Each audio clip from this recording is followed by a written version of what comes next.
I am the things that are, that will be, and have been. No one has ever laid open the garment by which I am concealed. The fruit which I brought forth was the sun.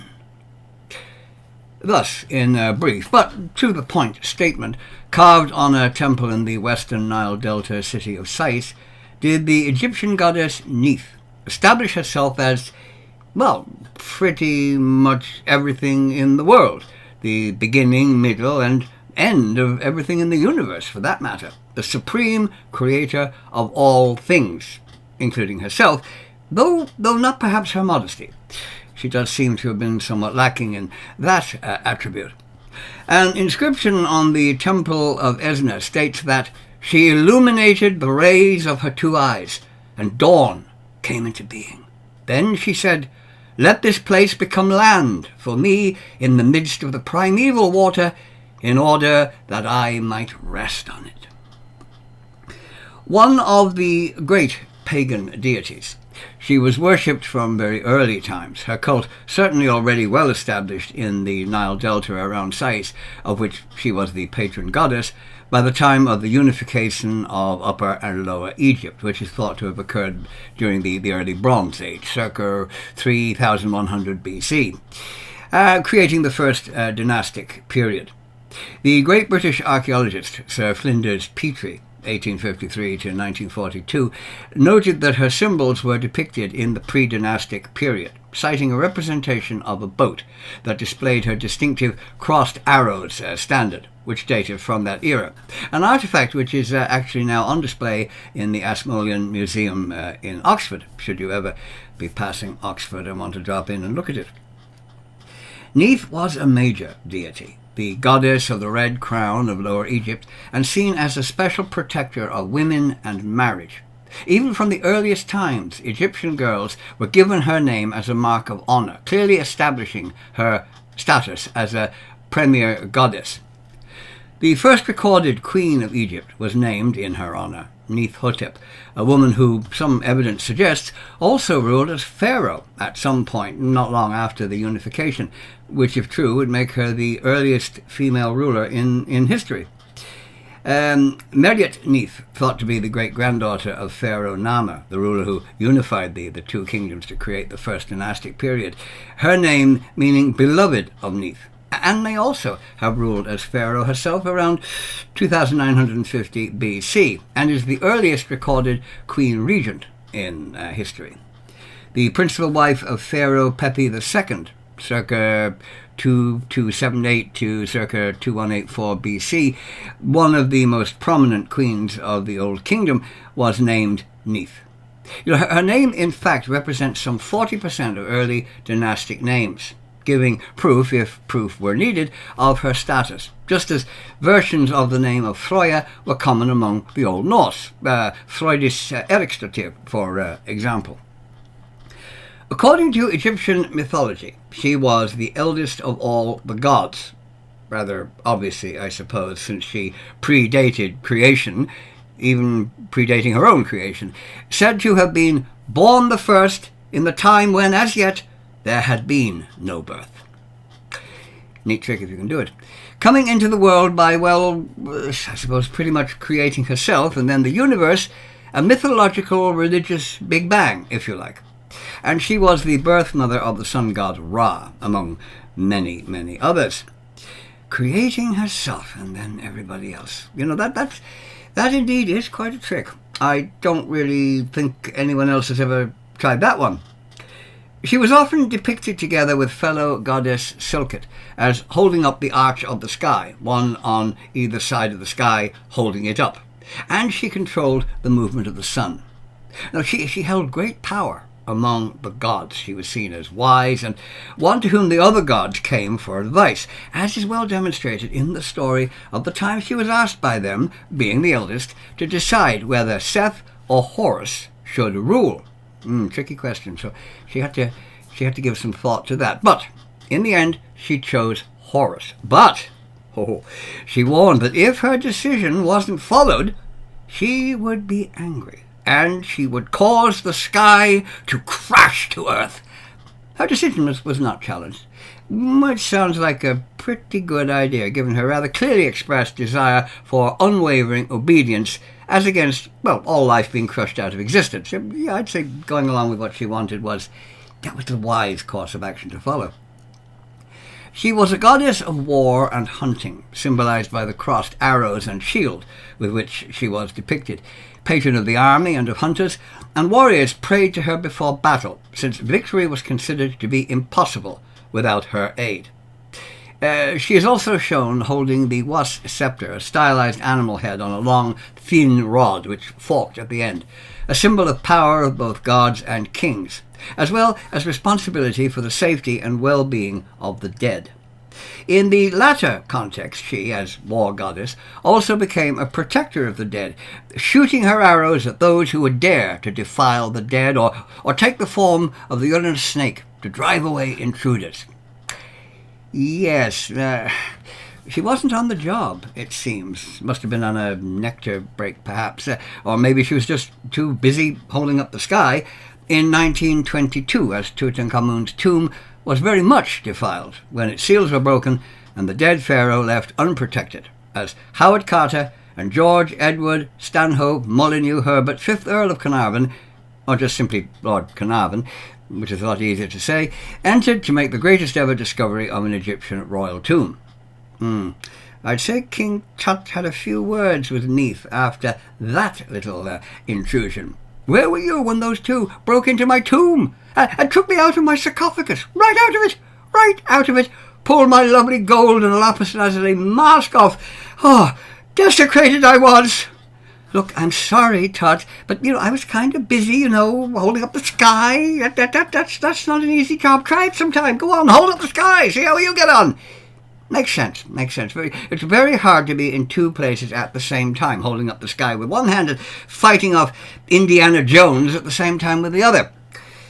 Anyway, she was seen also as a goddess of weaving and of creation, said to reweave the world each day on her loom, and that anything she conceived in her heart she conceived also with her body, including 30 other deities, one of her titles being the Great Cow who gave birth to Ra. Not perhaps the most elegant description.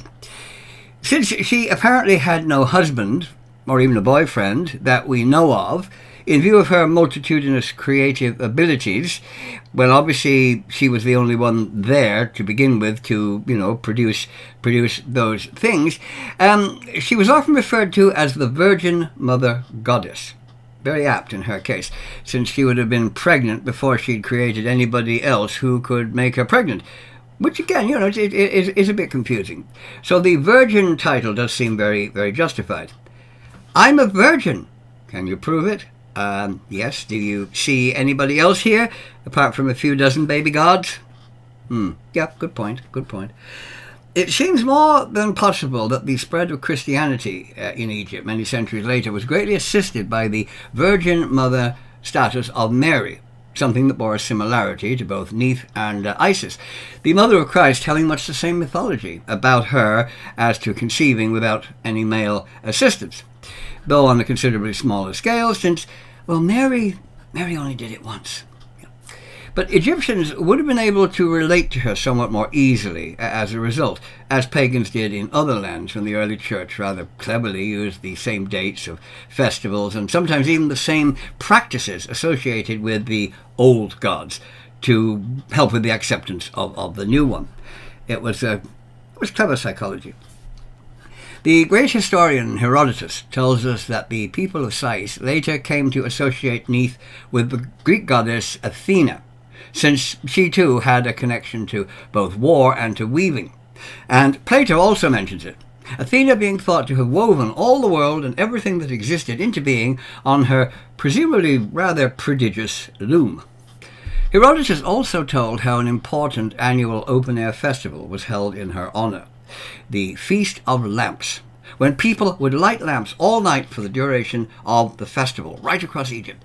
This is one of the most important festivals in Egypt, not just in Sais, where I suppose it would have been the highlight of the religious year, but as I said, it spread right across the entire country, all Egypt, lighting up in honour of the great goddess. Devotions to her continued throughout the entire history of Egypt, right down to the Greco-Egyptian Ptolemaic dynasty, who ruled Egypt at the time of the Roman occupation. Probably the last vestiges of her faith finally ended by the Islamic conquests several centuries later. Some of her titles included warrior goddess, mother goddess, creator goddess, goddess of funerals, and goddess of Lower Egypt. Sadly, nothing now remains of her great temple at Sais, the modern town of Sa el Hagar, save for a few rubbish heaps, and much of the site is actually covered by the town itself. The temple was largely destroyed in the 14th century AD, with parts of it taken to Cairo and Rosetta, and by the 19th century little remained other than some traces of the temple and the wall that had surrounded it, though even that has now vanished from history, great and powerful as it was. The massive mud brick walls that had protected the temple were pulled down, and they were used by local farmers as fertilizer, of all things.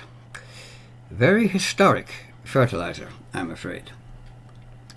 We know the ancient Egyptians had quite advanced medical skills for their day, and there was a medical school attached to her temple, which was not an uncommon thing in Egypt, with many female students attending it, and also a women's medical faculty, principally for obstetrics and gynecology. And an inscription that survived recounts a woman's studies there, in which she states that she studied at the women's school at Sais, where the female mothers have taught me how to cure diseases. The goddess even has her own asteroid. Yes, an asteroid. One of those pieces of rocky space debris that form the asteroid belt in our solar system, lying roughly midway between Mars and Jupiter. It's asteroid number 1122 NEITH, designated 1928 SB, and over 7 miles in diameter, discovered by the Belgian astronomer Eugene Delport on September 17, 1928, at the Royal Observatory of Belgium, and named for the Egyptian goddess. Asteroids are given names as well as numbers, and whoever discovers one can put forward the name for it under guidelines from the International Astronomical Union. We shall end on a rather interesting archaeological note. The famous Rosetta Stone, a stele with its inscription duplicated in hieroglyphic, Demotic and ancient Greek script, is thought to have been originally displayed in the Temple of Neith at Sais, and removed to nearby Rashid, or Rosetta, when the temple was destroyed. Now that makes perfect sense given the short distance between the two. It's only a stone's throw between them. On July 15th, 1799, French soldiers of Napoleon's expeditionary army were strengthening the defences of Fort Julien near Rashid when they came across it, and they noticed the inscriptions, which they realised were important. How right they were. It's great that there were intelligent soldiers, not those who just thought, that's nothing. But they certainly were right as to the importance. The stone became a vital part in the deciphering of Egyptian hieroglyphics, especially in the pioneering work done by Jean-François Champollion in Paris during the 1820s. Without the Rosetta Stone, we would not have the great knowledge of ancient Egypt that we are fortunate to possess today. With that, we leave the great self-creating mother goddess of Egypt, though not as generally well known as Isis, but a most interesting personage in her own right, and one who may indeed have helped to lay the foundation for the early acceptance of the Virgin Mary. Till next time, goodbye for now. Farewell. Yes, I know that's goodbye in Old Norse, and I say that at the end of my Viking videos, and this is an Egyptian video, but I'm sorry, I have absolutely no idea what it is in ancient Egyptian. So, farewell, goodbye, auf Wiedersehen, arrivederci, whatever you like, we'll just have to do. The show's over. Nothing to see here. Move along. Just go away. Right? Go. It's over. It's finished. Bye for now.